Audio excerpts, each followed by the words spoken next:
नमस्कार दोस्तों, स्वागत है आप सभी का आपके अपने चैनल बैंकिंग वाला पर। और आज के इस छोटे से सेशन में हम लोग डिस्कस करने वाले हैं यूनियन बैंक ऑफ इंडिया का जो असिस्टेंट मैनेजर का नोटिफिकेशन निकला है। इसमें जो भी आपके डाउट है पूरी तरीके से क्लियर कर देंगे। देखिए, कई बच्चों के डाउट आ रहे हैं, सर हमारा एज इतना है तो क्या हम एलिजिबल है। इस सवाल का जवाब आपको मिल जाएगा। एलिजिबिलिटी के बारे में आपको पता चल जाएगा। एग्जाम पैटर्न क्या रहेगा ये भी हम लोग डिस्कस करने वाले हैं। सैलरी कितना मिलने वाला है, क्या 500 वैकेंसी है, 500 वैकेंसी है, तो किस डिपार्टमेंट में कितना वैकेंसी है, सारी चीजों पर हम लोग चर्चा करने वाले हैं। ठीक है, तैयारी कैसे करनी है, क्या आपकी स्ट्रेटेजी होनी चाहिए, इस पर भी हम लोग बात करेंगे। और साथ में सर ये एग्जामिनेशन हम लोगों के लिए है भी या नहीं, इस पर भी हम लोग बातें करने वाले हैं। चलिए दोस्तों, आ जाते हैं अपन ऑफिशियल नोटिफिकेशन एक बार देख लेते हैं। ठीक है, ये यूनियन बैंक का ऑफिशियल नोटिफिकेशन है। ठीक है, यहां पर अगर हम लोग देखते हैं सबसे पहले तो एप्लीकेशन एंड पेमेंट का जो डेट है वो रहने वाला है 30 अप्रैल से। ऑनलाइन रजिस्ट्रेशन इसके स्टार्ट हो चुके हैं और ये जाएगा 20 मई तक। 20 मई के पहले आप लोगों को रजिस्ट्रेशन कंप्लीट कर देना है। लास्ट डे का वेट मत करना, लास्ट डे रस रहता है, नेटवर्क प्रॉब्लम होगा, दिक्कतें होगी। ठीक है। सेकेंड, सर यहाँ पर अगर हम लोग नंबर ऑफ वैकेंसी की बात करें तो असिस्टेंट मैनेजर क्रेडिट में 250 वैकेंसी है एंड असिस्टेंट मैनेजर आईटी में 250 वैकेंसी है। इस तरीके से टोटल 500 वैकेंसी है। अब पे स्केल की बात की जाए तो देखो 48,480 बेसिक पे रहेगा, 48,480 आईटी का भी बेसिक पे रहने वाला है। तो बेसिक पे आपका 48,480 यहाँ पर रहने वाला है। ठीक है, यहाँ पर कैटेगरी वाइज वैकेंसी डिस्ट्रीब्यूट कर दी गई है। आप देख सकते हैं एससी में 37 है, एसटी में 18 है, ओबीसी में 67, ईडब्ल्यूएस में 25, अनरिजर्व 103। इस तरीके से टोटल 500 वैकेंसी निकली है। ठीक है, लास्ट डेट मैंने आपको बताया जैसा 20 मई रहने वाली है। उसके पहले आप लोगों को रजिस्ट्रेशन कर देना। अच्छा, एलिजिबिलिटी क्राइटेरिया के बारे में जो बच्चे पूछ रहे थे, देखिए सबसे पहले तो आपको इंडियन होना चाहिए। ठीक है, नेशनलिटी आपकी इंडियन होनी चाहिए। इसके बाद सर एज और क्वालिफिकेशन की अगर बात कर लेते हैं तो असिस्टेंट मैनेजर क्रेडिट में मिनिमम 22 एज होना चाहिए, मैक्सिमम 30 होना चाहिए। और असिस्टेंट मैनेजर आईटी में भी 22 और 30 एज होना चाहिए। मतलब अगर आपका एज 22 कंप्लीट हो चुका है तो आप इस एग्जामिनेशन के लिए एलिजिबल है, और 30 से कम है तो एग्जामिनेशन के लिए एलिजिबल है। और जो कास्ट वाइज हम लोगों को रिलैक्सेशन मिलता है वो अपर एज पे मिलता है, नॉट लोअर। ठीक है, मतलब 30 से अगर आप 2-3 साल ऊपर है तो कैटेगरी वाइज आपको रिलैक्सेशन मिल जाता है, वो भी हम लोग आगे बात कर लेंगे। बट इसके साथ साथ आपका जो एजुकेशन क्वालिफिकेशन होना चाहिए, ग्रेजुएट इन एनी डिसिप्लिन, किसी भी डिसिप्लिन में आपका ग्रेजुएशन कंप्लीट होना चाहिए। ठीक है, और इसके अलावा देखो ग्रेजुएशन के अलावा एमबीए अगर आपने किया है, पीजीडीएम किया है, पीजीडीबीए एम किया है तो भी चलेगा। ठीक है, और full time BE, BTech, MCA, MC, ये आईटी के लिए ना, आईटी के लिए, आईटी वाली वैकेंसी के लिए आपका टेक्निकल डिग्री होना चाहिए। ठीक है, चलिए अगर आपने बीई किया है, बीटेक किया है, आईटीएमएस, एमटेक किया है, 5 year integrated MTech degree in computer science किया है, आईटी इलेक्ट्रॉनिक्स किया है, इलेक्ट्रॉनिक्स इन कंप्यूटर इलेक्ट्रॉनिक्स से किया है, इलेक्ट्रॉनिक्स इन टेलीकम्युनिकेशन ब्रांच है, तो आप आईटी मैनेजर के लिए एलिजिबल हो जाते हैं। ठीक है, बाकी यहाँ पर फुल फॉर्म सारे एग्जामिनेशन मतलब जो डिग्री से उसके बारे में बता दिया गया है। ठीक है, कट ऑफ डेट की बात कर लेते हैं एलिजिबिलिटी के लिए। ठीक है, देखो एज आपका जो काउंट किया जाएगा वो किया जाएगा कब तक, 1 अप्रैल 2025 तक। ठीक है, the cut off date for the purpose of eligibility in age criteria shall be first day of month in which online registration commences. जिस टाइम पर या जिस मंथ में ऑनलाइन रजिस्ट्रेशन स्टार्ट हुआ है उसकी फर्स्ट डे तक आपकी एज काउंट करेंगे। मतलब फॉर एग्जाम्पल अगर आप 1 अप्रैल को हो चुके हैं 31 साल के होने वाले, या 1 अप्रैल को आपका बर्थडे 13th बर्थडे बना लिया तो आप फिर एलिजिबल नहीं होंगे। तो 1 अप्रैल से पहले तक काउंट होगा।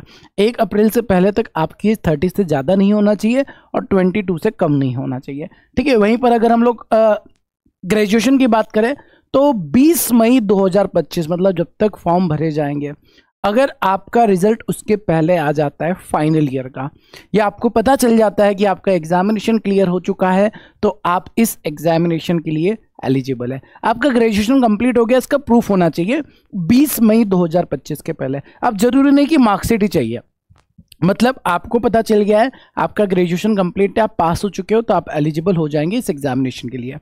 ठीक है, चलिए इसके आगे बात कर लेते हैं बेटा, जैसे रिलैक्सेशन की बात कर रहे थे कैटेगरी वाइज, तो SC/ST को 5 ईयर का रिलैक्सेशन है अपर एज में, अदर OBC को नॉन क्रीमी लेयर 3 ईयर का रिलैक्सेशन है, बाकी ये 10 ईयर का PWBD वाले स्टूडेंट्स को रहेगा, और एक सर्विसमैन रहेंगे तो उनको 5 ईयर का रिलैक्सेशन यहाँ पर मिल जाता है।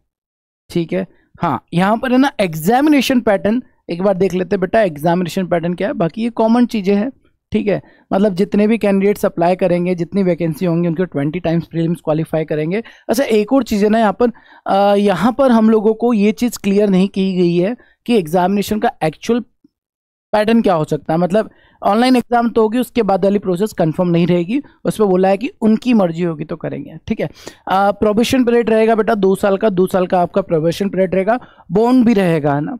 अगर आप ज्वाइन करते हो और 3 साल के पहले अगर छोड़ देते हो तो आपको 2.5 लाख रुपए बैंक में देना पड़ेंगे, और GST वगैरह जो भी है वो भी देना पड़ेगा। मतलब एक तरीके से बॉन्ड रहेगा। अगर आप ज्वाइन करते हो तो आपको 3 साल सर्विस तो करनी ही पड़ेगी, अगर 3 साल के पहले सर्विस आप छोड़ देते हैं तो आपको 2.5 लाख रुपए बैंक को देना पड़ेंगे। देखो सिलेक्शन प्रोसेस में इन्होंने बोला है ऑनलाइन एग्जामिनेशन होगा, ग्रुप डिस्कशन इफ कंडक्टेड, मतलब ये कंडक्ट करेंगे तो ग्रुप डिस्कशन होगा, स्क्रीनिंग ऑफ एप्लीकेशन एंड और personal interview depending on the number of applicants, कितने एप्लीकेंट्स होंगे उसके ऊपर डिपेंड करता है कि ये लोग इंटरव्यू वगैरह GT कंडक्ट करेंगे या नहीं करेंगे, बट ऑनलाइन एग्जामिनेशन तो होगा। The bank reserve the absolute right to decide as to whether to use all or any of this mode of selection for the notice post. मतलब सीधा clear है कि वो यहाँ पर मे भी हो सकता है कि ऑनलाइन एग्जामिनेशन भी ना हो और आपका डायरेक्टली GD हो जाए और पर्सनल इंटरव्यू हो जाए और आपका सिलेक्शन हो जाए। मतलब अभी ये पूरी तरीके से क्लियर नहीं है, बट फिलहाल में नोटिफिकेशन में अगर एग्जामिनेशन पैटर्न दिया है तो आई थिंक ऑनलाइन एग्जामिनेशन तो होगा इसका। ठीक है, ऑनलाइन एग्जामिनेशन का जो स्ट्रक्चर रहने वाला है वो रहेगा क्वांट, रीजनिंग, इंग्लिश और प्रोफेशनल नॉलेज। क्वांट के 25 क्वेश्चन 25 मार्क्स, इसके बाद रीजनिंग के 25 क्वेश्चन 25 मार्क्स, इंग्लिश के 25 मार्क्स, मतलब एक तरीके से अपना बैंकिंग का प्रीलिम्स एग्जाम। ठीक है, मैथ्स, रीजनिंग और इंग्लिश आएगा, तो 75 मिनट का आपको कंपोजिट टाइम यहाँ पर मिल जाएगा। इसके बाद प्रोफेशनल नॉलेज का 75 क्वेश्चन रहेंगे, 150 मार्क्स रहेगा, 75 मिनट का टाइम रहेगा। इस तरीके से टोटल नंबर ऑफ क्वेश्चंस रहने वाले हैं 150 टू 25 मैक्सिमम रहेंगे और 150 मिनट का वो टाइम रहेगा। इंग्लिश लैंग्वेज को छोड़कर बाकी जितने भी रहेंगे वो हिंदी इंग्लिश दोनों लैंग्वेज में अवेलेबल रहेंगे क्वेश्चंस आप लोगों के। ठीक है, रॉन्ग आंसर करते तो 25 मतलब 0.25 का आपका नेगेटिव मार्किंग होगा। ठीक है, इसके बाद GDPI के बारे में उन्होंने बताया कि marks maximum marks for GD 50 marks रहेंगे, minimum qualifying marks will be 25 for general EWS and 225 for reserve category. यार यहाँ पर देखो इन्होंने ना क्वालिफाइंग मार्क्स के बारे में भी दिया गया है और पर्सनल इंटरव्यू के बारे में भी दिया गया है। तो जहाँ तक मैं समझ पा रहा हूँ कि एग्जामिनेशन होगा, उसके बाद GDPI भी होना ही है। ठीक है, कई बार क्या होता है ना, नंबर ऑफ एप्लीकेंट ज़्यादा हो जाता है तो उस केस में पैटर्न चेंज कर सकते हैं एग्जामिनेशन का। ये राइट अपने पास रखने के लिए उन्होंने नोटिफिकेशन में बोल दिया है क्लियर कि हम लोग कभी भी चाहे एग्जाम पैटर्न चेंज कर सकते हैं। बट फिलहाल में अगर नोटिफिकेशन को ध्यान से देखें तो पैटर्न फिक्स दिख रहा है कि सबसे पहले ऑनलाइन एग्जामिनेशन होगा, उसके बाद पर्सनल इंटरव्यू और फिर फाइनल सिलेक्शन आप लोगों का हो जाएगा। ठीक है, बाकी सारी कॉमन चीज़ें जो आप लोग बैंकिंग एग्जामिनेशन फॉर्म फिल करते हैं वही है। एग्जामिनेशन सेंटर दे सकते हैं, वैसे ऑलमोस्ट सारे स्टेट में ये एग्जामिनेशन होने वाला है। स्टेट के अंदर जो मेन सिटीज़ है वहाँ पर एग्जामिनेशन होने वाले हैं। 500 वैकेंसी है, मतलब अच्छा खासा वैकेंसी है। ठीक है, सैलरी भी देखा जाए तो ठीक ठाक आपको सैलरी मिल रहा है। मतलब यार अगर आपने टेक्निकल डिग्री की है, आपका ग्रेजुएशन कंप्लीट है, उस हिसाब से सैलरी भी आपको बहुत डिसेंट सैलरी मिल रहा है। ठीक है, तो मेरे हिसाब से अगर आप बैंक की तैयारी कर रहे हैं, आपको प्रोफेशनल नॉलेज भी अच्छा खासा आता है, मतलब आपने टेक्निकल पढ़ा है, टेक्निकल भी आपका स्ट्रांग है, तो आपको डेफिनेटली इस एग्जामिनेशन का फॉर्म फिल करना चाहिए। ठीक है, और कुछ बच्चे अगर ये सोचते हैं सर बॉन्ड है, बॉन्ड का बिल्कुल भी कोई फ़र्क नहीं पड़ता है। 2.5 लाख रुपए अगर आपकी ज्वाइनिंग हो जाएगी तो वो आप ऐसे ही कमा लेंगे। ठीक है, तो उसका टेंशन मत लेना, बोर्ड ने सर तो हम लोगों को कुछ और करना पड़ा तो नहीं कर पाएंगे, ऐसा कुछ भी नहीं है। फॉर्म फिल करो, तैयारी करो, और ऑलरेडी आप लोगों की तैयारी है, बस आपको ना अपना जो सब्जेक्ट है, टेक्निकल सब्जेक्ट, उसको थोड़ा सा पढ़ना होगा। ठीक है, बाकी यहाँ पर आप देख सकते हैं अमाउंट जो रहेगा SC/ST PWBD कैंडिडेट्स के लिए 177 रहेगा। OBC के लिए ये रहने वाला है 1180 रुपीज़ इंक्लूसिव ऑफ GST। ठीक है, आई होप सो सारी चीज़ें आप लोगों को यहाँ पर क्लियर समझ में आ गई होगी। हमने सारी बातें यहाँ पर डिस्कस कर ली। क्या एग्जामिनेशन में वैकेंसी टोटल 500 है, सैलरी के बारे में भी बात कर लिया, एग्जाम पैटर्न हो गया, एलिजिबिलिटी हो गया, एज हो गया, सारी चीज़ों पर हम लोगों ने यहाँ पर चर्चा कर ली है। इसके साथ में दोस्तों अगर आप लोग है ना, बैंक एग्जामिनेशन की तैयारी कर रहे हो या फिर इस पर्टिकुलर एग्जामिनेशन के लिए कोर्स एनरोल करना है तो इसके लिए भी कोर्स आ चुका है, ठीक है। बैंकिंग वाला पर आप लोग कोर्स ज्वाइन कर सकते हैं, UBI SO assistant manager batch 2025, जिसमें आपको लाइव और रिकॉर्डेड बैच मिल जाएगी।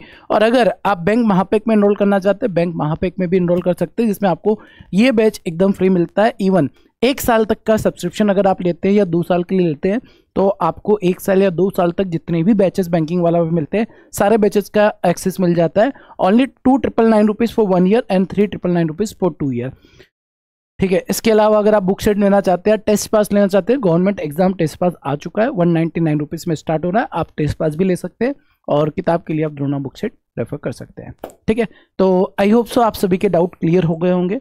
बाकी तैयारी कीजिए, आप जिस तरीके से बैंकिंग की तैयारी कर रहे हैं उसी तरीके से अच्छे से तैयारी करो।